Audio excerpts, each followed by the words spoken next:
21। काफी बच्चों को इसमें तकलीफ होती है। सबसे सिंपल इंडेक्स है, इट इज वेरी सिंपल। इस पे क्वेश्चन आया तो पहले उठने का, डांस करने का और फिर सॉल्व करने का। आओ कराता हूं।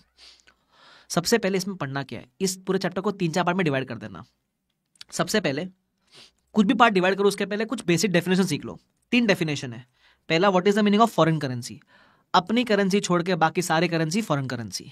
कोई तुमको तुम्हारी गर्लफ्रेंड पूछे दीदी मतलब क्या, तो बोलने का अपनी गर्लफ्रेंड छोड़ के बाकी सारी लड़कियां दीदी। वैसे ही अपनी करेंसी छोड़ के बाकी सारी करेंसी फॉरेन करेंसी। फिर आएगा फंक्शनल करेंसी। तुम्हारी मेन करेंसी, इसको फंक्शनल करेंसी बोलते हैं। अब फंक्शनल करेंसी कौन सी है कैसे मालूम पड़ेगा। It is the currency of primary economic environment. मतलब उसके लिए इंडिकेटर्स है, प्राइमरी इंडिकेटर, सेकेंडरी इंडिकेटर। रट्टा मार के जाने का 5 मार्क का क्वेश्चन आया थियरी में तो आ सकता है, क्वेश्चन नंबर 6 वाले पार्ट में, ठीक है, 4 या 5 मार्क का आ सकता है। तो फंक्शनल करेंसी नॉर्मली जैसे मैं इंडिया में पढ़ाता हूं, इंडिया में सारे स्टूडेंट है मेरे, तो मेरी फंक्शनल करेंसी होगी रुपीज, सिंपल। तो functional currency is the currency of A primary economic environment. उसके बाद प्रेजेंटेशन करेंसी, जिस करेंसी में आप फाइनेंशियल्स प्रेजेंट करोगे उसको बोलते हैं प्रेजेंटेशन करेंसी। अब आप बोलोगे सर प्रेजेंटेशन करेंसी तो मेरी कौन सी रहेगी, प्रेजेंटेशन करेंसी तो मेरी रुपीज ही रहेगी ना सर, इसमें क्या रॉकेट साइंस है। नहीं नहीं, नॉट नेसेसरी। कभी कभी आपको प्रेजेंटेशन किसी और करेंसी में करना पड़ सकता है। फॉर एग्जाम्पल देखो इधर, सपोज अगर मैं मेरी प्रेजेंटेशन की बात करूं तो मैं तो रुपीज में प्रेजेंट करूंगा। कभी कभी क्या होता है, मान लो मेरा पेरेंट यूएस में है, तो मेरा पेरेंट बोलता है तेरे फाइनेंशियल यूएस के हिसाब से भी भेजना, तो मुझे कभी कभी प्रेजेंटेशन फॉरेन करेंसी में भी करना पड़ता है। तो प्रेजेंटेशन आप फंक्शनल करेंसी में भी कर सकते हो, फॉरेन करेंसी में भी कर सकते हो, बराबर। तो जिस करेंसी में आप फाइनेंशियल बना रहे हो उसको बोलते हैं प्रेजेंटेशन करेंसी। सबको समझा? यस सर, ये बेसिक चीज हो गया। अब चैप्टर का फर्स्ट पार्ट, ठीक है, ये तो बेसिक फंडामेंटल्स हो गए। अब आएगा चैप्टर का first part, transactions in foreign currency. अगर फॉरेन करेंसी में कोई ट्रांजैक्शन किया, what is the meaning of transaction. कोई मशीन खरीद लिया अपन ने फॉरेन से, उसको बोलते हैं ट्रांजैक्शन इज फॉरेन करेंसी, बराबर। कोई लोन ले लिया मैंने बाहर से, ट्रांजैक्शन इन फॉरेन करेंसी। तो अगर फॉरेन करेंसी में कोई ट्रांजैक्शन किया है तो उसका अकाउंटिंग कैसे करना है, इधर आओ क्वेश्चन दिखाता हूं। मान लो एक कंपनी है यस लिमिटेड, उसका फंक्शनल करेंसी है रुपीज। उसने मशीन परचेज किया वर्थ 1 लाख एज ऑन 1 सितंबर 11 ऑन क्रेडिट। रेट है 75 या डे 1 पे 31 मार्च को रेट हो गई 80। तो आप डे 1 पे कैसे रिकॉर्ड करोगे, परचेज किया क्रेडिट पे, तो डे 1 पे आप रिकॉर्ड करोगे मशीन टू क्रेडिटर्स 75 लाख। अब क्या होता है, स्टैंडर्ड बोलता है एज पर इंडेक्स 21 जो भी नॉन मॉनिटरी आइटम्स है उसको आप रीमेजर नहीं करते हो ईयर एंड पे, बट जो मॉनिटरी आइटम्स है उसको आप रीमेजर करोगे, बराबर। यही बोलता है। अब मैं कंसेप्ट साथ में लेते हुए चलूंगा। जैसे machine is a non monetary item. क्यों नॉन मॉनिटरी, डेफिनेशन पढ़ाता हूं मैं, उसको अपन रीमेजर नहीं करेंगे। But creditors is a monetary item, तो उसको रीमेजर करना पड़ेगा। अब रेट 75 से हो गई 80, रेट बढ़ गई, मेरा नुकसान हो जाएगा। तो हो जाएगा पीएनएल टू क्रेडिटर्स, नुकसान हो गया ना, इसलिए तो मेरा क्रेडिटर्स हो जाएगा 80 लाख, मशीन 75 पे ही रह जाएगा और मेरा एक्सचेंज लॉस दिखेगा 5 लाख का। That's it. तो ये जो एक्सचेंज लॉस है वो कहां जाएगा, प्रॉफिट एंड लॉस में। In short, transaction in foreign currency करने पर जो गेन लॉस आया, प्रॉफिट एंड लॉस, ठीक है। अब इसका मतलब समझने का ट्राई करो। ट्रांजैक्शन इन फॉरेन करेंसी, तो इसमें 2 टाइप के आइटम्स होते हैं, एक होता है मॉनेटरी आइटम, एक होता है non monetary item. What is the meaning of monetary item, any item where we have right to receive और obligation to pay in fixed और डिटर्मिनेबल यूनिट्स ऑफ करेंसी, जहां आपको फिक्स्ड पैसा लेना या देना है। मतलब सपोज ट्रेड रिसीवेबल्स है, 100 रुपया लिखा है तो मुझे पता ना 100 मिलने वाला है। ट्रेड पेबल है 80 लिखा है तो मुझे पता ना 80 देना है मुझे। तो एग्जैक्टली जितना पैसा मिलने वाला है देना है उसको बोलते हैं मॉनेटरी आइटम। लिस्ट पढ़ के जाना है वाली, ठीक है। उसके बाद non monetary item. What is the meaning of non monetary item, ऐसा आइटम जिसमें देयर इज नो ऑब्लिगेशन और right to receive a fixed और डिटर्मिनेबल यूनिट्स ऑफ करेंसी। मतलब या तो बोल दो अदर देन मॉनेटरी। जैसे पीपी है 10 लाख का दिख रहा है, is there anyone who has promised to give you 10 lakh rupees, the answer is no. Inventory 5 lakh का दिख रहा है, 5 लाख में बिक सकता है, ज्यादा भी बिक सकता है, कम भी बिक सकता है, but has anyone promised to give you 5 lakh for this inventory, the answer is no. तो इसको बोलते हैं नॉन मॉनेटरी आइटम, ठीक है, ध्यान रखना। अच्छा, अगर मॉनेटरी होगा तो हम रीमेजर करेंगे क्लोजिंग रेट पे, नॉन मॉनेटरी रहेगा तो ईयर एंड पे we will not remeasure, it will state historical rate, ठीक है। चलो, अब इसमें कैच है, सुनना कैच क्या है, समरी दे रहा हूं। Initial measurement monetary non monetary दोनों का सेम रेट पे करते हैं। इनिशियल मतलब डे 1 पे कैसे रिकॉर्ड करें, तो दोनों को सेम रेट पे रिकॉर्ड करेंगे। सब्सिक्वेंटली मॉनेटरी को रीमेजर करोगे क्लोजिंग पे, एक्सचेंज डिफरेंस आएगा प्रॉफिट एंड लॉस में। व्हाट अबाउट नॉन मॉनेटरी, अब नॉन मॉनेटरी में आएगा बाइफरकेशन कि अगर आपका non monetary asset cost model पे है, याद है PPE is a non monetary item, अगर वो कॉस्ट मॉडल पे है तो उसको आप रीमेजर नहीं करोगे, कोई एक्सचेंज डिफरेंस नहीं आएगा। लेकिन अगर पीपी को आपने रखा है रीवैल्यूएशन मॉडल पे, किस पे रखा है पीपी को? रीवैल्यूएशन मॉडल पे। तो अगर पीपी रीवैल मॉडल पे है तो उस केस में आप उसको रीमेजर करोगे at exchange rate on the rate of revaluation, तो इस केस में एक्सचेंज डिफरेंस आएगा। मतलब अगर पीपी को आपने रीवैल्यू किया है तो उसमें एक्सचेंज डिफरेंस भी आएगा और फेयर वैल्यू गेन लॉस भी आएगा। वो कैसे निकलेगा मैं सिखाता हूं, इधर नीचे वाले एग्जांपल में इधर आ जाओ। बोलता है पीपी परचेज किया 1 सितंबर को for 1 lakh on credit purposes, fair value on year end is 1.1 lakh, company follows reval model, exchange rate देखे रखा है 75 और 80 का आपको। अब क्या करें, डे 1 पर 75 पर रिकॉर्ड कर लोगे, कोई दिक्कत वाली बात नहीं है, ठीक है। ईयर एंड पे अब 1 लाख का 1.1 हो गया, फेयर वैल्यू बढ़ी, ठीक है। अच्छा, उसके अलावा जो क्रेडिटर्स है वो तो मॉनिटरी है, उसको तो रीमेजर करेगी। चलो पहले क्रेडिटर्स को कर लेते हैं। तो क्रेडिटर्स 1 लाख जो भी डिफरेंस है उससे बढ़ा दिया, लॉस बुक कर लिया, यहां कोई दिक्कत नहीं है। अब मशीन की बात करता हूं। If I talk about machine, मेरी कॉस्ट कितनी थी? Cost was 75 lakhs. Fair value क्या है? तो फेयर वैल्यू निकालने के लिए जो फेयर वैल्यू है और ईयर एंड का वैल्यू है, वो ईयर एंड का रेट है वो कंसिडर करना। तो it will be 1.1 lakh dollars into rupees 80, so it will be how much? 88 lakhs. तो डिफरेंस आया 13 लैक्स का। अब ये जो 13 लाख है इसके दो बाइफर्केशन करने हैं, थोड़ा आपका होगा फेयर वैल्यू गेन लॉस और थोड़ा होगा आपका एक्सचेंज गेन, ठीक है। अब स्टैंडर्ड बोलता है अगर fair value gain loss OCI में गया तो एक्सचेंज गेन भी ओसीआई में जाएगा, अगर fair value gain loss profit and loss में गया तो एक्सचेंज गेन भी प्रॉफिट एंड लॉस में जाएगा। सिंपल। अब मैं क्या करूं, कैसे बाइफर्केशन निकालूं? बड़ा सिंपल है, सुन लो। अगर आपको फेयर वैल्यू गेन लॉस चाहिए, मतलब 13 लाख में से how much is fair value gain loss, तो सिर्फ फेयर वैल्यू गेन लॉस का फर्क देखो, 1 लाख और 1.1 लाख, ये फर्क है ना। रेट मत चेंज करो, रेट पुरानी वाली रखो। वापस से, अगर सिर्फ फेयर वैल्यू गेन लॉस चाहिए तो फेयर वैल्यू का फर्क देखो, रेट मत चेंज करो। तो मैंने रखा फेयर वैल्यू का फर्क और रेट नहीं चेंज करी, तो ये आ गया 7.5 लाख मेरा fair value gain. Exchange gain को आप बैलेंसिंग फिगर भी ले सकते हो, या फिर कैसे कर सकते हो, फेयर वैल्यू पकड़ो ईयर एंड की और रेट का फर्क ले लो, फेयर वैल्यू पकड़ो ईयर एंड की और रेट का फर्क ले लो। इस तरीके से भी आप निकाल सकते हो एक्सचेंज गेन करके। सबको समझाए वाला पार्ट? तो बाइफिकेशन करना पड़ता है। अब कहां जाएगा? जहां फेयर वैल्यू गेन लॉस गया वही जाएगा एक्सचेंज गेन लॉस। तो फेयर वैल्यू गेन लॉस गया ओसीआई में, एक्सचेंज गेन भी जाएगा ओसीआई में। अब ये एंट्री मानने के बाद मशीन की रिवाइज्ड वैल्यू 88 लाख हो जाएगी। सबको समझाए वाला पार्ट? Yes sir. इसी के ऊपर हमारे पास इलस्ट्रेशन नंबर 12 है। चलो हाथों हाथ करवा देता हूं, इधर आ जाओ, हाथों हाथ करवा देता हूं, इधर आ जाओ। इलस्ट्रेशन नंबर 12 साथ साथ में फटाफट हो जाएगा। क्या बोलता है सुन लो। मशीन परचेज किया है $5,000 पे, क्रेडिट बेसिस पे, एक्सचेंज रेट तभी 60 थी। उसके बाद मशीन की वैल्यू 5,500 हो गई और एक्सचेंज रेट हो गए 65। सबसे पहले आप क्या करोगे, सबसे पहले डे 1 पे एंट्री मारोगे machine to creditors. Simple, yes. उसके बाद क्रेडिटर्स तो मॉनिटरी है, उसको रीमेजर करोगे, रेट 60 से हो गए 65, बढ़ गया, लॉस हो गया, बुक कर लिया सर। अब मशीन की बात करते हैं। मशीन का आपको बाइफर्केशन निकालना पड़ेगा। कॉस्ट कितनी थी? 3 लाख थी। चलो मैं करके दिखाता हूं, 3 लाख थी। फेयर वैल्यू कैसे निकालोगे? $5,500 इंटू 65 करके निकालोगे फेयर वैल्यू। तो 5,500 इंटू 65, बताओ कितना आ रहा है? Very good, 357,500। तो इंक्रीज कितने से हो गया? 57,500। दो रीजन है, एक है फेयर वैल्यू गेन और एक है एक्सचेंज गेन, बराबर।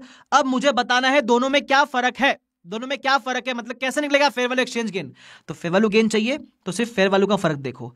$5,500 थी फेयर वैल्यू, कॉस्ट थी 5,000, रेट मत चेंज करो, रेट 60 ही रखो, तो आपका आएगा 30,000। ये आपका हो गया fair value gain. Balancing figure that is 27,500 हो जाएगा आपका एक्सचेंज गेन। दिमाग लगाओ मत, खत्म कहानी। Is this clear to everyone? Yes sir. तो ये मेरा हो गया।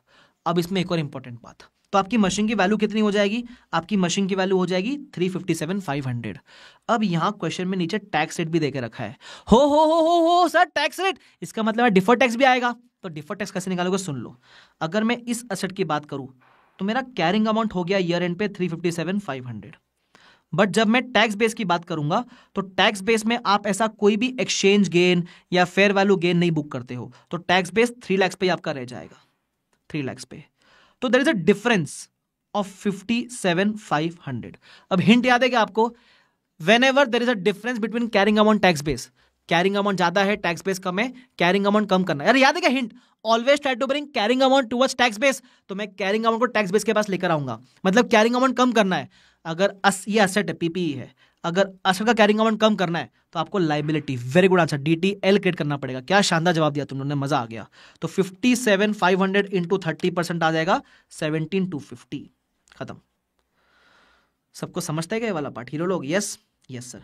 सिमिलर एडजस्टमेंट अपन ने नेक्स्ट ईयर भी किया हुआ है। Next year actually creditors pay off हो गया तो मैंने उसको पे ऑफ कर दिया। मशीन को अपन ने वापस से किया रिवैल्यूएशन, बस फेयर वैल्यू गेन नहीं है, तो जो भी गेन है वो एक्सचेंज गेन ही है। नेक्स्ट ईयर सेम चीज है। नेक्स्ट ईयर में फेयर वैल्यू में कोई चेंज नहीं है, आप क्वेश्चन पढ़ोगे मालूम पड़ेगा फेयर वैल्यू इज अनचेंज्ड, अपन ने फेयर वैल्यूएशन किया है बस गेन नहीं आया फेयर वैल्यू में, तो फेयर वैल्यू अनचेंज्ड है but there will be exchange gain, तो अपन वो निकालेंगे, तो वो मैंने निकाला एक्सचेंज गेन वगैरह कितना है और उस पर वापस से डिफर्ड टैक्स आ जाएगा। ठीक है, इसमें क्वेरी बच्चों को नॉर्मली ये होती है कि सर क्रेडिटर्स के ऊपर नहीं आया डिफर्ड टैक्स, अपने को इस क्वेश्चन में आईसीआई ने सिर्फ मशीन पे निकाला हुआ है तो हम उसी पे निकालेंगे। आईसीआई निकालता क्रेडिटर्स पे तो हम निकाल लेते उसके ऊपर भी, बट उन्होंने निकाला नहीं तो अपन भी निकालेंगे नहीं, ध्यान रखना। क्लियर है वाला पार्ट? खत्म हो गया ये question. This was illustration number 12 if I am not wrong. I hope this is clear to everyone.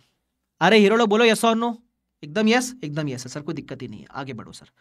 उसके बाद अगर हम बात करेंगे कंसेप्ट पे थे ना अपन, यस ये मेरा फॉरेन करेंसी ट्रांजैक्शन हो गया। ट्रांजैक्शन में इतना ही है। क्या तुमको ट्रांजैक्शन वाला पार्ट समझ आता है क्या? ट्रांजैक्शन में सिर्फ अपने को वो जो ट्रांजैक्शन के आइटम्स उसको कन्वर्ट करना होता है, मशीन क्रेडिटर्स, बस उसको, दैट्स इट, खत्म। ये first part of the chapter हो गया, इसको हटा दो। और ट्रांजैक्शन में होता है मॉनेटरी नॉन मॉनेटरी, हटा दो इसको, ये हो गया, खत्म करो इसको। अब आएगा अगला पॉइंट, किधर गया मेरा बोर्ड नोट्स, ये रहा। अच्छा इसमें एक और चीज था, चलो एक और चीज डिस्कस करता एमसीक्यू पॉइंट ऑफ व्यू से, इधर आओ। Inventory is a non monetary item ना। इन्वेंट्री सुनो, कभी कभी क्या होता है, इन्वेंट्री का आपने परचेज किया $1000 में, ठीक है, तभी रेट 70 थी, तो कॉस्ट कितनी हो गई? $1000 इंटू 70 हो गई 70,000। अब एनआरवी देखो, एनआरवी है 990, तो डॉलर्स में एनआरवी कम है, तो सीधा $10 का लॉस मत बुक करना। अपन बोलते हैं ना इन्वेंट्री कॉस्ट और NRV which ever is lower, तो डॉलर मत कंपेयर करना, इस एनआरवी को पहले रुपीस में कन्वर्ट करना फिर कंपेयर करना। तो एनआरवी को जब कन्वर्ट करूंगा तो कौन सी रेट लूं? एनआरवी ईयर एंड की है तो एक्सचेंज रेट भी ईयर एंड का लेना, तो एनआरवी के लिए मैं रेट क्या यूज करूंगा? $990 इंटू 75, तो वो आएगा 74,250। मतलब जब मुझे इन्वेंट्री का कॉस्ट और एनआरवी कंपेयर करना है तो मैं डायरेक्टली डॉलर से कंपेयर नहीं करूंगा, मैं कॉस्ट को कन्वर्ट करूंगा डे 1 के एक्सचेंज रेट पे, मैं एनआरवी को कंपेयर करूंगा ईयर एंड के एक्सचेंज रेट से। अब मैं कंपेयर करूंगा रुपीस वाला कॉस्ट एनआरवी, तो बताओ इज देयर एनी लॉस? तो ये की तरह गेन मत बुक कर लेना, कॉस्ट और NRV which ever is lower 70 पे पड़े रहने देना। मालूम पड़ा उन्होंने पूछा बताओ गेन कितना बुक करे, तुम बोल के आ गए 4250, माता खराब है तुम्हारा, कर मत देना ये की तरह। हाँ सर आप समझ गया, क्लियर है क्या वाला पार्ट हीरो लोग? संभाल लोगे ना ये? ओ हीरो लोग चलो आगे बढ़ते। सेम चीज इंपेयरमेंट के लिए भी करना। इंपेयरमेंट में सपोज कैरिंग अमाउंट दिया हुआ है फर्स्ट डे का, तो सपोज कैरिंग अमाउंट है $1000 इंटू 70, अब रिकवरेबल दिया हुआ है $990 और रेट तभी 75 की थी, तो रिकवरेबल अमाउंट को ईयर एंड की एक्सचेंज रेट कंपेयर करना, कन्वर्ट करना, दैट्स इट, क्लियर। सेम चीज इन्वेंट्री के लिए, सेम चीज इंपेयरमेंट के कैरिंग अमाउंट और रिकवरेबल अमाउंट के लिए है। एमसीक्यू के लिए काम का है, ध्यान रखना ये चीज, एमसीक्यू में आ गया तो फिर बोलना मत कहां से आया ये, ठीक है। चलो हाँ अब आएगा ट्रांसलेशन। देखो मैं ये इंडेक्स जानबूझकर थोड़ा स्लो करवा रहा हूं क्योंकि मुझे पता है ये इंडेक्स मैक्सिमम लोगों का कच्चा रहता है, तो मैं स्लो जाऊंगा इसके अंदर। जो इंडेक्स आपके पक्के हैं वो अपन निकाल सकते हैं फटाफट, तो थोड़े से कच्चे हैं उसको अपन समय देंगे। क्लियर है वाला पार्ट? ठीक है सर, आ जाओ। Translation of FS into presentation currency. अब मैं करवा रहा हूं ट्रांसलेशन ऑफ एफएस। ट्रांसलेशन मतलब समझते हैं कि ट्रांजैक्शन ये अलग ही है, ये मैं एक पूरे फाइनेंशियल को ट्रांसलेट करना सीखूंगा किसी और करेंसी में, तो इसका कुछ रूल्स है, ठीक है। अब क्यों करते हैं ये मैंने बताना, सपोज मैं इंडिया में हूं बट मेरी पेरेंट फॉरेन में है, तो पेरेंट बोलेगा ला तेरा फाइनेंशियल भेज हमारे करेंसी में, तो इसलिए मैं ट्रांसलेट करना सीखता हूं। तो translation of FS into presentation currency, सारे असेट क्लोजिंग रेट पे, सारे लायबिलिटी क्लोजिंग रेट पे, करंट ईयर का प्रॉफिट लॉस एवरेज रेट पे, बराबर। अब आएगा इक्विटी। इक्विटी में इक्विटी कैपिटल या तो कन्वर्टेड वैल्यू पे दिया हुआ रहेगा, मतलब उसका ट्रांसलेशन दिया हुआ रहेगा ऑलरेडी, या फिर हिस्टोरिकल रेट पे, मतलब जब आपने पैसा रेस किया तब की एक्सचेंज रेट पे लेना। अदर इक्विटी, इसमें भी दो होता है, एक होता है ओपनिंग अदर इक्विटी, होता है ड्यूरिंग द ईयर का।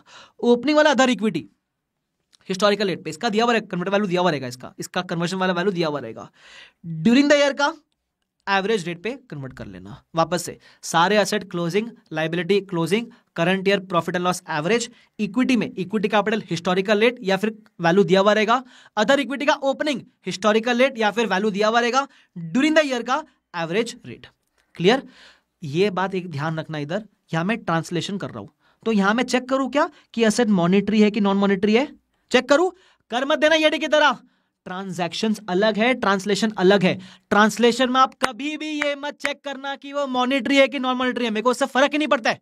तो ये लिख के दिया हुआ मैंने, प्लीज प्लीज प्लीज रिक्वेस्ट कराओ, हाथ जोड़ के बंद करो भाई, बंद करो। Don't check monetary non monetary यार, दिस इज ट्रांसलेशन। चुपचाप ट्रांसलेट करना, और जब आप बैलेंस शीट ट्रांसलेट करोगे या जो भी ट्रांसलेट करोगे, कुछ तो डिफरेंस आएगा एसेट और लायबिलिटी साइड में। वो डिफरेंस को ट्रांसफर करना FCTR अकाउंट के अंदर, फॉरेन करेंसी ट्रांसलेशन रिजर्व, वो जाएगा OCI NR में, और वहां से जमा होएगा अदर इक्विटी के अंदर। इस चैप्टर में एक और कंफ्यूजन पता है क्या होता है, कब जाएगा gain loss profit and loss में, कब जा रहा है OCI में, कंफ्यूजन है सर। इस चैप्टर के बोर्ड नोट्स के एंड पे एक समरी है, वो समरी में तुम्हारा सब सोल्यूशन है, टेंशन मत लेना, वो समरी दे रखा है मैंने, कब कौन सा कहाँ जाएगा। अच्छा, इस ट्रांसलेशन के ऊपर मेरे पास एक क्वेश्चन है, आ जाओ इलस्ट्रेशन नंबर 11 करवाता हूँ। इधर आओ, बड़ा सिंपल सा क्वेश्चन है, क्या बोलता है सुन लो। सबसे पहले मुझे ट्रांसलेट करना है। अच्छा, ट्रांसलेशन में रायता फैलता है, ये देखना मजा क्या है। इधर अपने को USD से करना है L डॉलर्स के अंदर, ठीक है। अच्छा, तो ये सब पूरा बैलेंस शीट दे रखा है अपने को, कोई दिक्कत नहीं है। ट्रांसलेट करना है, वैल्यू दे रखी है कन्वर्टेड की, 1 L dollar is equal to USD 1.22।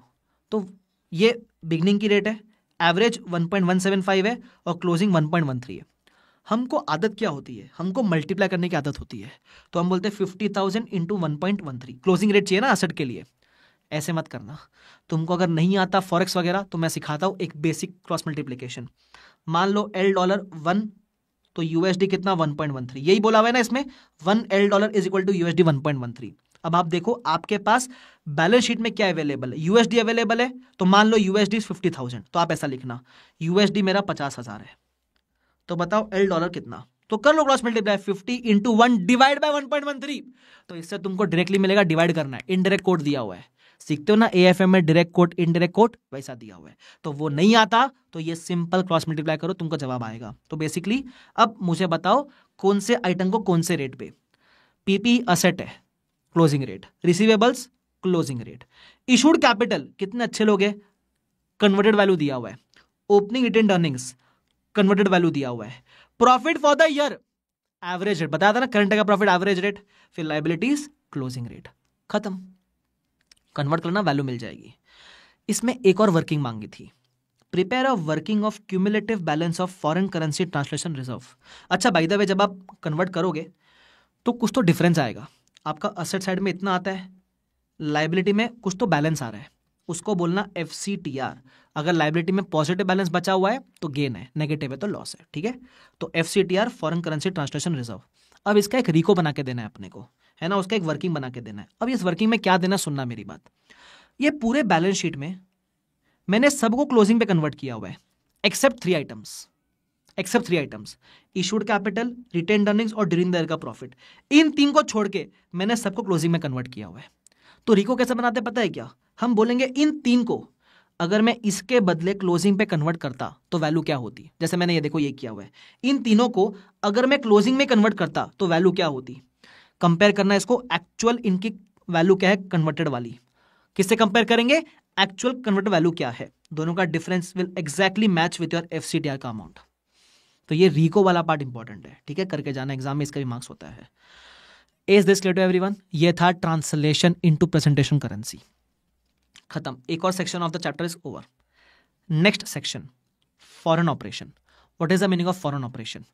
Foreign operation मतलब सपोज आप इंडिया में हो, आपकी कंट्री छोड़ के अगर आपका बाहर गांव में, बाहर कंट्री में कोई subsidiary, joint venture, associate branch है। सपोज मैं इंडिया में बैठा हूं, अब मेरा ब्रांच है US में, चाइना में, दिरहम्स, दुबई में, जापान में, तो ये जो भी मेरा बाहर है, मेरे कंट्री में छोड़ के मेरा बाहर जो भी रिश्ता है, उसको बोलते हैं फॉरेन ऑपरेशन। तो अगर मेरा कोई फॉरेन ऑपरेशन है तो उससे भी हम एक काम करवाते हैं, पता है क्या करवाते हैं, ट्रांसलेशन करवाते हैं।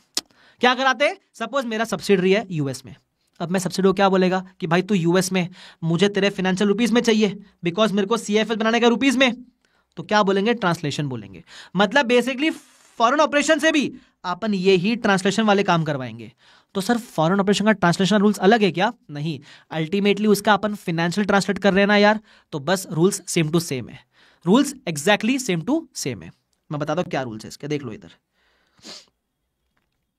समझा what is the meaning of foreign operation? अच्छा, इसमें एक चीज चेक करनी होती है, फॉरेन ऑपरेशन की फंक्शनल करेंसी कौन सी है। देखो अगर फॉरेन ऑपरेशन है, उसका मेन करेंसी और मेरा मेन करेंसी सेम है, तब तो लफड़ा ही नहीं है। सपोज मैं भी यूएस का, वो भी यूएस का, तब तो लफड़ा ही नहीं, तब तो फॉरेन ऑपरेशन हुआ भी नहीं। तो अगर फॉरेन ऑपरेशन का करेंसी अलग है, मेरा करेंसी अलग है, तो हुआ वो फॉरेन ऑपरेशन, तो ट्रांसलेशन की जरूरत पड़ेगी। अब सर मालूम कैसे पड़ेगा किसका फंक्शनल करेंसी कौन सा है? तो उसके लिए ना एक इंडिकेटर्स दिया हुआ है तुम्हारे किताब के अंदर। ये एएस में बड़े इंपॉर्टेंट होते थे, इंडेस में मुझे नहीं पता कितने इंपॉर्टेंट है, ठीक है, तो पढ़ लेना एक बार। क्या बोला हुआ है? फॉरेन ऑपरेशन की फंक्शनल करेंसी कौन सी है, ठीक है। तो basically it is more related to integral non integral, जो बचपन में आप एएस लेवल में पढ़ा करते थे। नहीं या तो छोड़ दो, कोई दिक्कत वाली बात नहीं है, ठीक है। तो इसमें क्या होता है, इसमें बताता है कि कब फॉरेन ऑपरेशन का currency will be same as parent वाला करेंसी, और कब फॉरेन ऑपरेशन वाला currency will be different from the currency of parent. तो करेंसी डिफरेंट है तो उसको हम बोलेंगे ट्रांसलेट करके फाइनेंशियल्स भेज। समझा? यस। अब ट्रांसलेट कैसे करेंगे? सेम रूल्स, सारे असेट क्लोजिंग, मुझे बताओ फटाफट से, सारे असेट क्लोजिंग रेट पे, सारे लाइबिलिटी क्लोजिंग रेट पे, करंट ईयर का PNL very good average rate पे, इक्विटी का और ओपनिंग रिटेन अर्निंग्स का वैल्यू दिया हुआ रहता है, ठीक है, ध्यान रखना। इधर ये डे की तरह नॉन मॉनेटरी या मॉनेटरी मत चेक करना, चेक किया तो कट्टूस मारेगा एग्जाम में आके, याद रखना, एग्जाम में आके तुमको कट्टूस मारेगा, ठीक है। हाँ वेरी गुड, चलो खत्म कहानी। अब इसके ऊपर भी एक शानदार क्वेश्चन अपने पास, इधर आओ, इधर ही मेरे पास क्वेश्चन है, क्वेश्चन नंबर 4, एमटीबी आरटीबी का क्वेश्चन नंबर 4 क्या बोलता है सुन लो। PQR holding is based in London, वो लंदन की कंपनी है, ठीक है, और उसने एक PQR holdings incorporated PQR India as its wholly own subsidiary. तो पेरेंट है फॉरेनर जीबीपी वाली, बराबर, सब्सिडरी है इंडिया की, करेंसी अलग ही लग रही है मेरे को, इसका जीबीपी है और इसका करेंसी रुपीज लग रहा है, यस रुपीज, ठीक है। चलो तो अब क्या करना है, हमको जीबीपी को रुपीज में ट्रांसलेट नहीं करना, हम सब्सिडरी है, बराबर, हमको अपना फाइनेंशियल जीबीपी में देना पड़ेगा, हमको अपना फाइनेंशियल जीबीपी में देना पड़ेगा, ठीक है। तो अपना ट्रायल बैलेंस दिया हुआ है इधर, सब रुपीज में दिया हुआ है, अपने को रुपीज में नहीं, अपने को जीबीपी में चाहिए, कन्वर्ट करेंगे, ठीक है। तो यहाँ बहुत सारा इन्फॉर्मेशन दिया हुआ है, पीपी वगैरह के लिए, कंप्यूटर वगैरह के लिए, share capital, premium, return earnings के लिए, ठीक है, और फिर बहुत सारे रेट्स दिए हुए, क्लोजिंग वगैरह, ये सब। पूछा क्या है, क्वेश्चन दिखने में बहुत बड़ा है लेकिन ये एकदम चिंदी क्वेश्चन है, एकदम चिंदी। क्या है सुनो, सबसे पहले explain the principle of monetary non monetary, definition देने का, what is the meaning of monetary, what is the meaning of non monetary. Based on the principle bifurcate the line items of the trial balance into monetary non monetary. आपको ये trial balance को बताना है इसमें से कौन सा monetary है कौन सा नॉन मॉनेटरी है। अब आइडियली ट्रांसलेशन में से फर्क नहीं पड़ता है, ट्रांसलेशन में अपने को इससे फर्क ही नहीं पड़ता है, लेकिन वो पूछा तो बता देना। Share capital non monetary, premium non monetary, return earnings non monetary, borrowings monetary, DTL non monetary, income tax monetary, import duty payable monetary, employ benefits monetary, trade payables monetary, ऐसा बता देना कौन सा मॉनेटरी कौन सा नॉन मॉनेटरी। अच्छा इसमें एक चीज इंपॉर्टेंट है, जो प्रोविजन फॉर डाउटफुल डेट्स है, अलाउंस फॉर ट्रेड रिसीवेबल्स, अगर ट्रेड रिसीवेबल मॉनेटरी है तो उसका प्रोविजन भी मॉनेटरी होगा, ये ध्यान रखना आप, ठीक है। ये पहला चीज, ये पहला पूछा था, ये तो कर लेंगे सर। सेकेंड पूछा है translate the trial balance of PQR India from INR to GBP. अच्छा एक बात बता दो, ट्रांसलेट करेंगे, क्या ट्रांसलेट करते समय मेरे को मॉनेटरी नॉन मॉनेटरी देखना है क्या? Will I check monetary non monetary? Check कर मत लेना येडी की तरह, पहले बता रहा हूं, चेक किया तो मजा आएगा, फिर 6 महीना और देगा इसे तुमको। वेरी गुड, चेक नहीं करेंगे सर। इन लोग कितने शाणे लोग हैं, तो क्वेश्चन कैसा फ्रेम किया है, जिसको कंसेप्चुअली समझता ही नहीं है वो पहले खेलेगा मॉनेटरी नॉन मॉनेटरी और फिर आयता फैला के आएगा इसके अंदर, बराबर। तो अपन को यहां फर्क ही नहीं पड़ता है, सारे असेट्स क्लोजिंग रेट पे, सारे लायबिलिटी क्लोजिंग रेट पे। मैं बता दो कैसे, देखो सबसे पहले शेयर कैपिटल, इसका वैल्यू दिया हुआ नहीं है, लेकिन ये जो सब्सिडरी है ना, ये अभी अभी फॉर्म हुई है 1 साल पहले, 1 अप्रैल 11 को, 1 साल पहले ही फॉर्म हुआ है। तो शेयर कैपिटल का हिस्टोरिकल रेट दिया हुआ है, कितना हिस्टोरिकल रेट, डे 1 का लेना, ये हिस्टोरिकल रेट है। क्यों, फॉर्म ही आज हुआ है ना ये, तो opening rate is historical rate, तो ये ले लेना शेयर कैपिटल के लिए। प्रीमियम के लिए भी बोला हुआ सेम रेट मेरे ख्याल से, बराबर, तो प्रीमियम को मैंने उस पर कन्वर्ट किया। रिटेन्ड अर्निंग्स के लिए कौन सा रेट बोला हुआ है, एवरेज रेट बोला हुआ है, तो मैं एवरेज लूंगा। एवरेज किधर दिया हुआ है मेरे को, एवरेज एवरेज एवरेज ये रहा 0.016, तो इन 3 के लिए मैंने रेट यूज किया। उसके बाद बचते सारे असेट लाइबिलिटी, सबको क्लोजिंग रेट पे कन्वर्ट कर देना। जब आप बनाओगे तो फर्क आएगा कुछ असेट वाले में और लाइबिलिटी वाले और रिजर्व वाले में, जो डिफरेंस है वो एफसीटीआर में चला जाएगा, ठीक है। तो वो डिफरेंस आएगा, कुछ तो आता है, FCTR में चला जाएगा। वो डिफरेंस पहले जाता है OCR में, फिर वहां से आता है आपके अदर इक्विटी के अंदर। That's it. क्या तुमको ये बात समझता है? क्या बोलो हीरो लोग, यस और नो? फटाफट से बोलो यस और नो। समझता है? परफेक्ट है सर। चलो अब आपका आएगा, चलो मैं एक और क्वेश्चन करवा देता हूं आपको, अभी मैं फ्लो में हो तो करवा देता हूं। एक शानदार क्वेश्चन है इसी के नीचे, क्वेश्चन नंबर 5। अच्छा ये क्वेश्चन नहीं आता रहेगा ना तुमको, तो मैंने RTB के अंदर करवाया हुआ है नवंबर 23 में, मैं यहाँ रिवाइज करवा रहा हूँ, बट ना समझे तो वो डिटेल सोल्यूशन देख लेना इसका, ठीक है? इसमें भी अपने को ट्रांसलेट करना है, लेकिन थोड़ा लेंदी क्वेश्चन है ये। कैसे ट्रांसलेट करोगे? लेंदी इसलिए बिकॉज यहाँ करंट ईयर प्रीवियस ईयर दोनों दे के रखा है, ठीक है? तो अपने को बैलेंस शीट दे के रखा है पहले तो, सेकंड अपने को प्रॉफिट एंड लॉस दे के रखा है, ठीक है? प्रॉफिट एंड लॉस मेरे ख्याल से करंट ईयर का दे के रखा है, सिर्फ प्रॉफिट फॉर द ईयर। अब क्या बोला सुन लो, SOCE statement of changes in equity भी देके रखा है भाई साहब, ठीक है? Retained earnings beginning of the year, profit for the year वो तो यहां से मिला, डिविडेंड आपने इतना दिया है, retained earnings at the end of the year दिया हुआ है। अब डेटा दिया हुआ है, share capital was issued when the exchange rate was 70। तो करंट ईयर हो या प्रीवियस ईयर हो, शेयर कैपिटल को आप 70 पे कन्वर्ट करोगे, 70 पे कन्वर्ट करोगे, सिंपल। अगला, retained earnings on 1 April 11 was 4 lakhs, ठीक है? आगे पढ़ रहा हूं मैं। On 31 March 12 a cumulative gain of 492 has been recognised in the FCTR reserve. ये क्योंकि करंट ईयर प्रीवियस ईयर दो है, तो सबसे पहले तो आपको रिटेन अर्निंग्स ओपनिंग डे का दिया हुआ है। ये 1 अप्रैल 11 क्या है पता है? क्या है ये प्रीवियस ईयर का डे 1 है। कैसे मालूम पड़ा? मेरा current year 31 March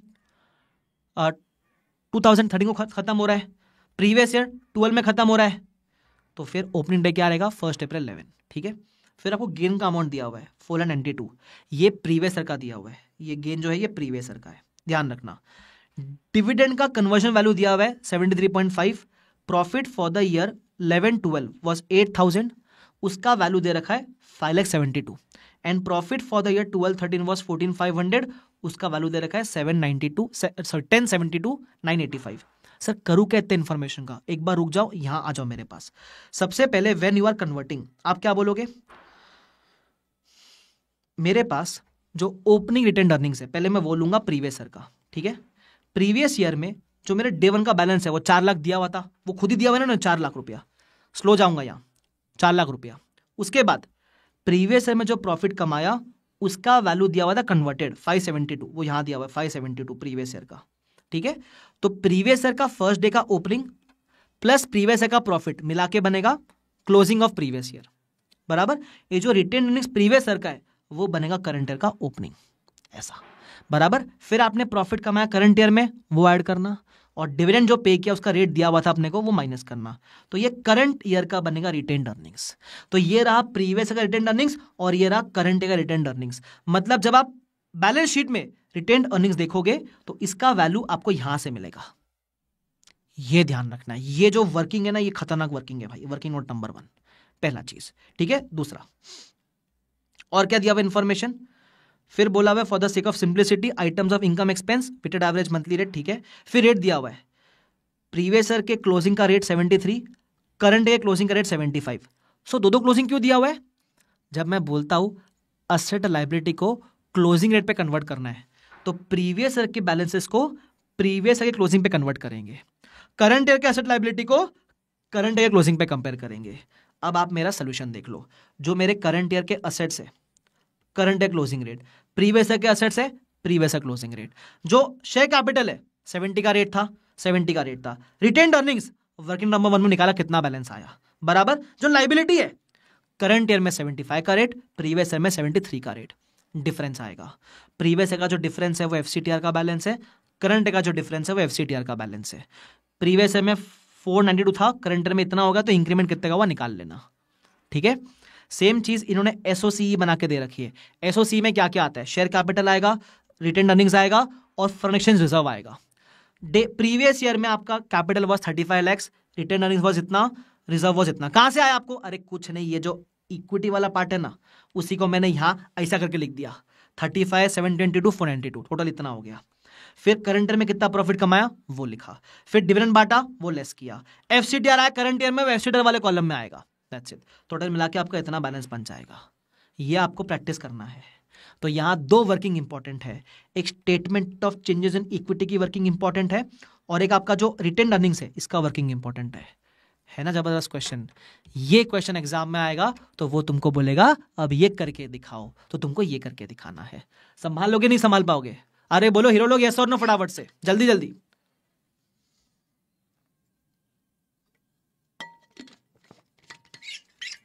clear? Yes. देखो मेरा है ना लिमिटेशन है टाइम का, तो मैं एकदम डिटेल में नहीं कर सकता, बट मैं सिर्फ बता सकता हूँ क्या क्या है, कैसे कैसे आया, ताकि आप फ्यूचर में भी करोगे ना। देखो मैराथन यूट्यूब पे रहने वाला है, कभी दोबारा कंफ्यूजन हो आके उतना पार्ट वापस सुन लेना, टाइम शाम डाल दूंगा मैं, टेंशन मत लेना। ठीक है, चलो आगे बढ़ जाओ। अभी अब मैं कंसेप्ट पे आ रहा हूँ वापस से। कहाँ गया मेरा कंसेप्ट? ये रहा। ये देखो मैंने आपको दो चीज सिखाई मेन अभी, एक फॉरेन करेंसी ट्रांजैक्शंस और एक ट्रांसलेशन। ठीक है, एक ट्रांजैक्शंस और एक ट्रांसलेशन। अच्छा तुमको जिसके भी बोर्ड नोट्स चाहिए ना, मुझे मैराथन खत्म होने के बाद लास्ट में पूछूंगा, बता देना, मैं डाल दूंगा, या मैं सभी का डाल दूंगा, टेंशन मत लो। टेलीग्राम पे मैराथन खत्म होने के बाद डाल दूंगा, टेंशन मत लेना। ठीक है, तो उसका टेंशन मत लो आप। हाँ अब वापस आ रहा हूँ। ट्रांजैक्शन डिस्कस किया, ट्रांसलेशन डिस्कस किया। ठीक है, अब आता है intra group transactions between parent subsidiary. अब कभी कभी क्या होता है, पेरेंट सब्सिडरी आपस में लोन खेलते हैं। ठीक है, मान लो पेरेंट ने लोन दिया सब्सिडरी को। अब दिक्कत यह है, पेरेंट की करेंसी वॉज यूएसडी, सब्सिडरी वाली करेंसी वॉज यूरोस। तो इसके ऊपर एक क्वेश्चन है अपने पास, इधर आ जाओ, इंट्रा ग्रुप ट्रांजैक्शन। अब इसमें क्या करना होता है, अगर पेरेंट सब्सिडरी ने आपस में लोन खेला है, पेरेंट ने लोन दिया, पेरेंट का करेंसी वॉज यूएसडी, सब्सिडरी का वॉज यूरोस, तो देखना लोन किस करेंसी में गया है, लोन यूएसडी में गया है। मतलब ये दोनों कंपनी में से किस कंपनी के लिए फॉरेन करेंसी ट्रांजैक्शन है, तो जिसके लिए करेंसी दूसरी है उसके लिए फॉरेन करेंसी है। फॉर एग्जांपल लोन डॉलर्स में दिया है ना, तो पेरेंट के लिए it is not a foreign currency transaction.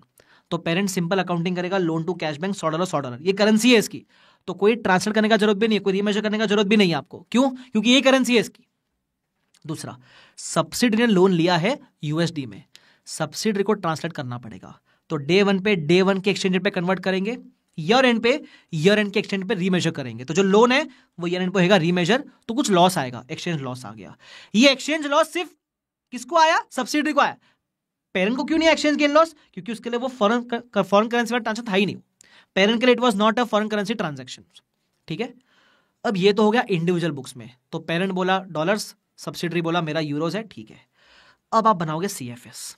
ठीक है, व्हेन यू प्रिपेयर सीएफएस सब कुछ आएगा डॉलर्स में, तो जो सब्सिडरी के बुक्स में दिख रहा है वो सीएफएस में उतर के डॉलर्स में आ जाएगा। अब इसमें एक ही बात ध्यान रखना, जो लोन गिवन लोन टेकन है वो तो एलिमिनेट हो जाएगा, लेकिन जो एक्सचेंज लॉस है जो सब्सिडरी के पीएनएल से उतरकर सीएफएस के पीएनएल में आएगा वो एलिमिनेट नहीं होगा। क्यों? क्योंकि इसको एलिमिनेट करने के लिए कोई करस्पॉन्डिंग एक्सचेंज गेन थोड़ी ना है अपने पास। ऐसा इसलिए हुआ क्योंकि जो लोन गिवन लोन टेकन है वो दोनों बुक्स में था, लेकिन जो एक्सचेंज गेन लॉस है वो एक ही बुक्स में था। तो loan given loan taken will get eliminated, but exchange gain loss eliminate नहीं होगा, ये आप ध्यान रखना। ए सदेश क्लियर टू एवरीवन, ये कंसेप्ट समझ लो पहले। ठीक है, और ये एलिमिनेट नहीं होगा तो कहां रहेगा? एसएफएस में ये पीएनएल के अंदर था ना, तो सीएफएस में भी ये पीएनएल के अंदर ही दिखेगा। बस ये तुमको समझता है, या इंट्रा ग्रुप को लेकर था। अब इसमें एक एमसीक्यू पॉइंट ऑफ व्यू से इंपॉर्टेंट बात, सबसे पहला treatment of exchange gain loss on inter company transaction.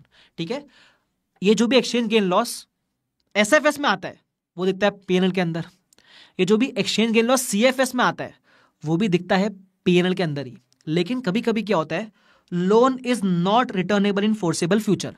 कभी कभी पेरेंट ने लोन दिया सब्सिडरी को और बोला रिटर्न मत करना, रख ले पैसा, तो उस केस में it is not in the nature of loan, it is in the nature of investment in subsidiary. तो बस फर्क ये रहेगा कि गेन लॉस आएगा सीएफएस के अंदर, बस वो गेन लॉस ओसीआई में दिखेगा। कहां दिखेगा? वो ओसीआई में दिखेगा, ये आपको ध्यान रखना है। ठीक है, तो इसमें अगर मैं समराइज करूं, देखो ये सब कब आएगा? जब आपने पढ़ा हुआ है पहले। अगर आप पहली बार इंडेक्स 21 सुन रहे हो मेरे साथ, चलो कुछ तो सुन लेते, तो भाई नहीं समझेगा, मैं रिवाइज करा रहा हूं, पढ़ाने में 6 घंटे लगते हैं मेरे को इसको। ठीक है, चैप्टर को पूरे, तो प्लीज ध्यान रखना, पढ़ा हुआ है तो आएगा। तो मैं इसमें क्या बोल रहा हूं, अगर आपका कोई inter company loan given loan taken है तो उस केस में लोन गिवन लोन टेकन होगा एलिमिनेट, एक्सचेंज गेन सीएफएस में होगा पीएनएल के अंदर। लेकिन अगर वो लोन था नॉन रिटर्नेबल तो उस केस में वो एक्सचेंज गेन लॉस सीएफएस में OCI-R में दिखेगा।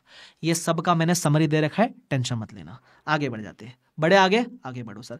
अगर मैं एक लाइन में समराइज करूं, सिंपल है, CFS में एक्सचेंज गेन लॉस एलिमिनेट नहीं होएगा। सिर्फ एक ऐसा केस है जिधर एक्सचेंज गेन लॉस OCI-R में आएगा, जहां लोन इज नॉन रिटर्नेबल। बाकी सारे केस में एक्सचेंज गेन लॉस कहां जाएगा? प्रॉफिट एंड लॉस के अंदर। ये समरी भी दे रखा है मैंने इसका, क्लियर, ध्यान रखना। अब इसी बात के ऊपर एक इलस्ट्रेशन नंबर 8 है, हाथों हाथ देख लेते, इधर आ जाओ। इलस्ट्रेशन नंबर 8, इलस्ट्रेशन नंबर 8 क्या बोलता है देखो। पेरेंट है, पहले ये देखना किसके लिए it is a foreign currency transaction. Parent है, पेरेंट का करेंसी क्या है? पेरेंट का करेंसी है parent sold bottles to G in euros 12 lakhs। अच्छा ठीक है, आगे देखते हैं अपन। Euro is the currency of G, G subsidiary है, पेरेंट एम है, ठीक है। जी का करेंसी यूरो है, एम का करेंसी रुपीज है, ठीक है सर, कोई दिक्कत वाली बात नहीं है। अब पूरा क्वेश्चन पढ़ते हैं। M sold bottles to G, euro 12 lakhs, ठीक है। These cost, the cost of these were 830 lakhs in rupees in the books of M limited at the time of sale. Now the question is, जब ये cell हुआ है, parent ने बेचा subsidiary को, तो सेल प्राइस यूरोज में देके रखी है, इसका मतलब सेल यूरो में हुआ है। तो पहले सोच समझ के बताओ ठंडे दिमाग से, ये कौन से कंपनी के लिए फॉरेन करेंसी ट्रांजैक्शन है? Just to tell you, M का करेंसी रुपीज है और जी का करेंसी यूरोज है। सेल हुआ है यूरो में, किसके लिए? It is a foreign currency transaction. Very good answer Dhruv, Kaushika, Deepti, very good, very good, very good Vishal. It is a foreign currency transaction for M, क्योंकि उसके करेंसी में नहीं हुआ है। तो अब सॉल्व कैसे करेंगे सुन लो। सबसे पहले जी नॉर्मल परचेज बुक करेगा टू ट्रेड पेएबल, इसके लिए फॉरेन करेंसी नहीं है तो कोई रीमेजर नहीं करेगा। एम सेल बुक करेगा, और क्योंकि इसके लिए फॉरेन करेंसी है तो ट्रेड रिसीवेबल को करेगा रीमेजर। एक्सचेंज रेट चेंज हो गई है, बाद में जाके 85 हो गई है, तो उस पर रीमेजर करेगा, ठीक है, गेन आ गया। अब जब आप आओगे CFS के अंदर, तो ट्रेड पेएबल ट्रेड रिसीवेबल हो जाएगा एलिमिनेट, ठीक है। जो एक्सचेंज गेन है वो एलिमिनेट नहीं होगा, जो 24 लाख का एक्सचेंज गेन है वो ऐसे का ऐसे ही पड़ा रहेगा। ये हो गया, ये तो अपने को, यही तो सिखाया मैंने आपको, बस इतना ही है, इतना ही है। इसमें एक चीज और एक्स्ट्रा है, क्योंकि ये आपस में गुड्स का सेल परचेज हुआ है, तो जो इन्वेंट्री है वो भी सेलिंग प्राइस पे पड़ी है, उसको कॉस्ट पे लाना पड़ेगा। तो आपकी जो इन्वेंट्री है वो पड़ी है 996 पे, ठीक है। कैसे आया सर? यहां से आया, पेरेंट के बुक से आया, सॉरी यहां से आया, कैसे भी आओ आ जाएगा आपको, बराबर यहां से आया 996 पे आपको इन्वेंट्री पड़ी होगी। अब इन्वेंट्री में क्या होता है, नॉर्मली व्हेन यू ट्रांसलेट, आप क्लोजिंग रेट पे ट्रांसलेट करते हो। तो इन्वेंट्री वाले केस में सिखाया था ना, जो कॉस्ट होगी वो डे 1 की वैल्यू और डे 1 का रेट, जो एनआरवी होगा वो एनआरवी का वैल्यू इंटू ईयर एंड का रेट, ठीक है। तो इसमें एक अजम्पशन है कि ये एनआरवी मानी गई है इन्होंने, ईयर एंड का जो रेट पे कन्वर्ट करोगे वो एनआरवी है, तो कॉस्ट और NRV which ever is lower तो रहेगा 996 पे। लेकिन क्वेश्चन में एक इंफॉर्मेशन दे रखा है कि वैसे ग्रुप के पॉइंट ऑफ व्यू से एम के लिए कॉस्ट वाज 830, तो 996 पे आपका इन्वेंट्री दिख रहा है, कॉस्ट 830 है इसकी, जो एक्चुअल कॉस्ट है, मैन्युफैक्चरिंग कॉस्ट है, तो यूआरपी 166 का है, ये भी आपको एलिमिनेट करना है। कंसो पीएनएल टू इन्वेंट्री 166। तो इसमें टोटल क्या क्या आया? सबसे पहले मैंने बोला एम के लिए फॉरेन करेंसी है, एम के बुक्स में गेन आया प्रॉफिट एंड लॉस में। CFS में ट्रेड पेएबल ट्रेड रिसीवेबल रफा दफा हो जाएगा, एक्सचेंज गेन रह जाएगा। उसके अलावा इन्वेंट्री पे यूआरपी एलिमिनेट हो जाएगा 166 का, बस दैट्स इट। ध्यान रखना है क्वेश्चन, अच्छा क्वेश्चन है, एग्जाम में आ भी चुका है, ठीक है। आगे बढ़ जाते हैं सर। अब कंसेप्चुअली और क्या बाकी है अपना, एक बार अभी बोर्ड नोट्स इसमें आ जाओ, नोट्स के अंदर। तो इंट्रा ग्रुप वगैरह हो चुका। अच्छा उसके अलावा कभी भी अगर आप किसी सब्सिडी को टेक ओवर करते हो, उसमें जो गुडविल आता है उस गुडविल का आप क्लोजिंग रेट पे रखना, ठीक है। क्योंकि सब्सिडी का जो असेट लाइबिलिटी है, अगर आप टेक ओवर कर रहे हो तो it is just like taking over a foreign operation. तो जब आप फॉरेन ऑपरेशन टेक ओवर कर रहे हो तो उसको आप क्लोजिंग रेट पे ट्रांसलेट करोगे, तो गुडविल बीइंग एन असेट उसको भी क्लोजिंग रेट पे ट्रांसलेट करना, इंपॉर्टेंट पॉइंट। उसके अलावा अब ये डिस्पोजल वाला पार्ट है, ये समझने के लिए आपको CFS आना चाहिए। CFS में होता था ना फुल डिस्पोजल, पार्शियल डिस्पोजल। अब इसमें बस एक बात ध्यान रखना, जब भी आप सब्सिडरी हो या एसोसिएट, एक लाइन में सम अप कर रहा हूं, ये वाला लाइन में, सब्सिडरी हो या एसोसिएट, जब भी आप डिस्पोज करोगे तो उस सब्सिडरी का जो भी FCTR का बैलेंस दिख रहा है CFS के अंदर, वो होएगा रिक्लासीफाई वापस से। सपोज सब्सिडरी थी मेरे पास, तो मैं CFS में उसको टेक ओवर करके ट्रांसफर करके दिखा रहा था, उसकी वैसा है FCTR का बैलेंस। तो अगर वो सब्सिडी आपने डिस्पोज कर दी तो उसका जो FCTR का बैलेंस है वो होएगा रिक्लासिफाइड टू PNL। ऐसा क्यों? FCTR कहां जाता था? OCI आर में जाया करता था, वो आर मतलब रिक्लासिफाइबल। तो अगर आपने वो सब्सिडरी ही बेच दिया तो उसका FCTR का बैलेंस होएगा रिक्लासिफाई। ये ध्यान रखना, पहली चीज। सेकेंड चीज, सपोज अगर वो मेरी 80% सब्सिडरी थी, ठीक है, और FCTR का बैलेंस मान लो 200 रुपया था, तो आप पूरा 200 रिक्लासिफाई नहीं करोगे। क्यों? अगर आपका 80% था तो NCI was 20%, that means out of this FCTR of 200 only 80% belong to you, that is 160 belong to you, 40 NCI का था। तो जितना आपको बिलोंग करता है ना, आप उतना ही करोगे रिक्लासिफाई। मतलब आप इसी की एंट्री मारोगे रिक्लासिफाई करने की, इतना ही आप करोगे reclassify when you dispose of that subsidiary. Same logic for associate, अगर एसोसिएट डिस्पोज ऑफ करोगे तो उसके नाम का जो भी FCTR है वो करना पड़ेगा रिक्लासिफाई। एक ही लाइन याद रखना है इसके अंदर बस। इसके ऊपर एक क्वेश्चन है, करवाऊंगा, टेंशन मत लो। Is this clear to everyone? Yes sir. आगे बढ़ते हैं सर, ये डिस्पोजल का हो गया। फिर add difference in reporting days काम का नहीं है, इनकम टैक्स की अपन ने बात कर ली। चलो अब आ जाओ, जो भी इस चैप्टर में पेंडिंग क्वेश्चंस है वो लाइन से देख के कंप्लीट कर लेते हैं, ठीक है। मैंने वैसे कंसेप्ट के साथ काफी क्वेश्चंस कराए, बट जो बचे हुए फटाफट से करते हुए चलते। इधर आ जाओ, ठीक है। सबसे पहले इलस्ट्रेशन नंबर 8 अपन कर चुके, 9 कर लेते। इधर आ जाओ, बढ़िया सिंपल सा क्वेश्चन है, 4 मार्क का क्वेश्चन मेरे को दिख सकता है ये एग्जाम के अंदर, ठीक है। इधर आ जाओ। सबसे पहले पार्ट पेरेंट P 90% सब्सिडरी है, now sells its entire investment in S for 1500 lakhs, net assets of SR 1000, NCI in SS 100, cumulative exchange gain arising from P's ownership was 200, resulting from P's translation reserve in respect of S having a credit balance of 180. Total FCTR 200 था, उसमें से 90% parent का है, 90% मतलब 180 सिर्फ parent का है। अब आप कैसे एंट्री मारोगे देख लो, मैं आपको इधर एंट्री मार के दिखाता हूं। Whenever you dispose a subsidiary, disposal की एंट्री क्या होती है? पैसा आता है तो बोलते हैं cash bank account debit to क्या क्या बाहर जाएगा, टू INA बाहर, तो INA करना होता है क्रेडिट। NCI बाहर करने का अपन डेबिट करते हैं तो NCI बाहर। क्या गुडविल GBP अमाउंट दे रखा है? नहीं सर, तो मान लो जीरो होगा, तो होता है गुडविल बाहर, कुछ नहीं बोला तो जीरो मान लेना। अच्छा, नेट असेट्स वर्थ मेरे ख्याल से 1000, NCI was 100, cash bank was how much? Cash bank was 1500, ठीक है। तो आपको आएगा गेन लॉस ऑन सेल, कितना गेन लॉस आ जाएगा आपको? मेरे ख्याल से आपको गेन लॉस आ जाएगा 600 रुपए का, ठीक है। पहला तो ये गेन आ जाएगा, फर्स्ट एंट्री। सेकेंड एंट्री, क्योंकि आपने सब्सिडरी बेच दिया है तो जितना भी पेरेंट का हिस्सा था FCTR में वो होएगा रिक्लासिफाई, तो उसकी दूसरी entry that will be FCTR account debit to PNL, क्योंकि आपको वो रिजर्व का जो प्रॉफिट है वो PNL में बुक करना है, तो PNL क्रेडिट होएगा क्योंकि प्रॉफिट बुक करना है। तो कितना? 200 का 90% दैट इज 180, वो दिया हुआ भी था क्वेश्चन में, 180। तो वैसे आपका प्रॉफिट लॉस में कितना गया? एक तो 180 गया और एक 600 गया, 780 गया। इन्होंने कंबाइन करके दे रखा है, मैंने आपको अलग अलग समझाया। ये CFS आएगा तो ये एंट्री समझेगी, CFS छोड़ा हुआ है तो मुबारक हो, ठीक है। चलो आगे, 11 कर चुके, 12 कर चुके, 14 कर लेते हैं। 14 है ढंग का, 14 है ढंग का। आ जाओ इधर, क्या बोलता है सुन लेना। सबसे पहले 14 में बोलता है supplier A enters into a contract with a customer B on 1st Jan 18 to deliver goods in exchange for a total consideration of 50 million and receives an upfront payment of USD 20 million। ठीक है sir, आपने कुछ सामान बेचा है, ठीक है, consideration 50 million है, अपफ्रंट कितना पैसा आ गया है? अपफ्रंट 20 मिलियन आ गया आपको, ठीक है। चलो, goods are delivered and revenue is recognised on 31 March 18। Revenue का बुक करना है 31 मार्च 18 को बुक करना है।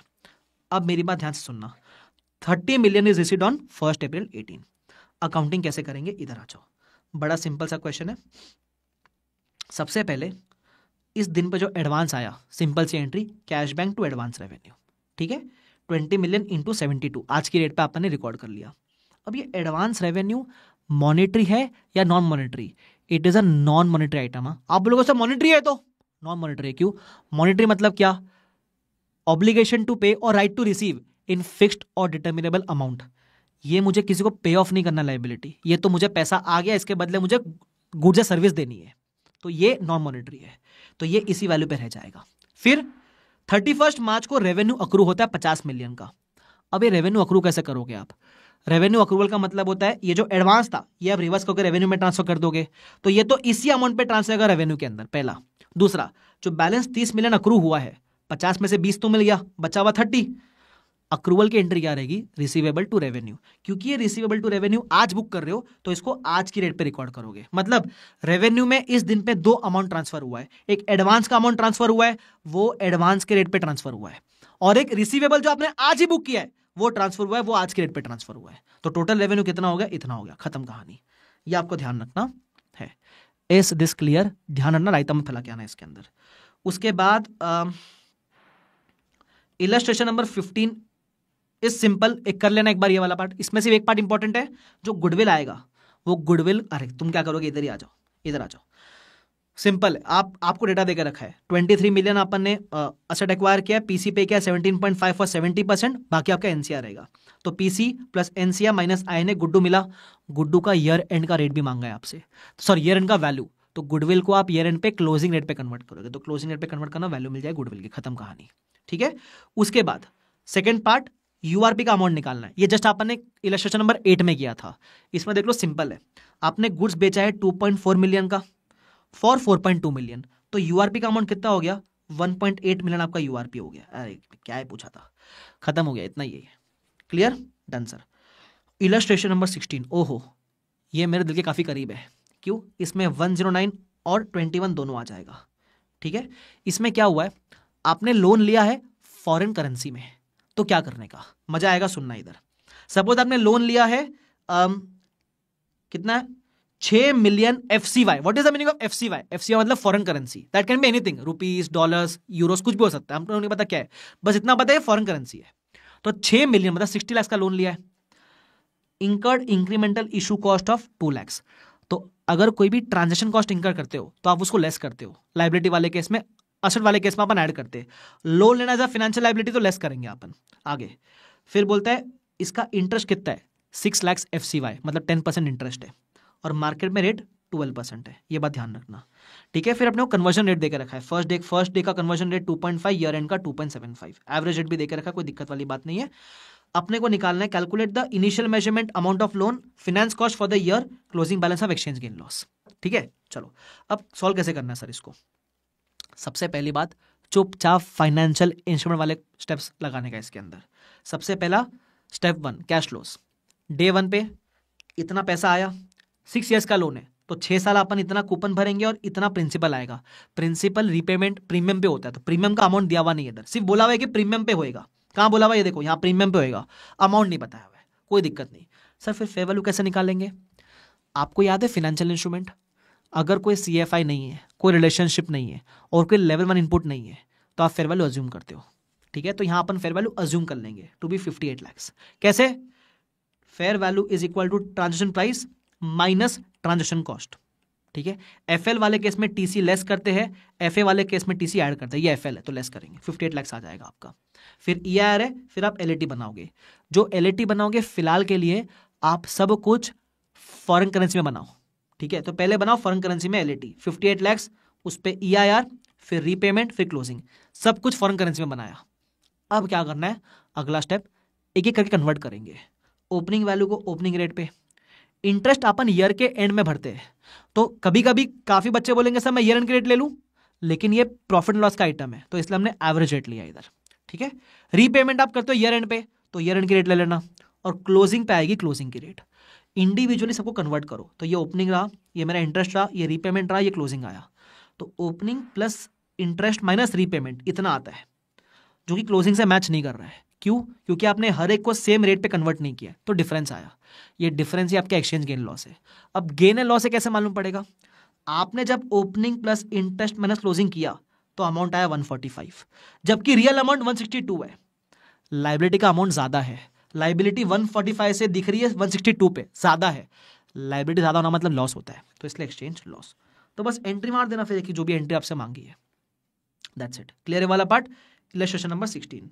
क्वेश्चन नंबर 1 टाइम पास से देख लेना एक बार इसको। उसके बाद 4 कर चुका, क्वेश्चन 5 भी कर चुका। और ये सब करने के बाद एक बात बोलूँ आपसे, कह दूँ क्या आपसे? कह दो ना सर, कह दूँ आपसे, कह दो ना सर, कह दो ना, कह दो ना, यू आर मैं सोनिया, आ यू आर मैं सोनिया, ए के एक के है भाई साहब, एक के है भाई साहब। खत्म हो गया भाई, इंडेक्स 21। काफी लोग इसके लिए वो थोड़ा रोते रहते हैं कि इंडेक्स 21 करवा दो, 21 करवा दो, ये ले 21 करवा दिया, ले बस खुश, पक्की बात, pinky promise, pinky promise sir. चलो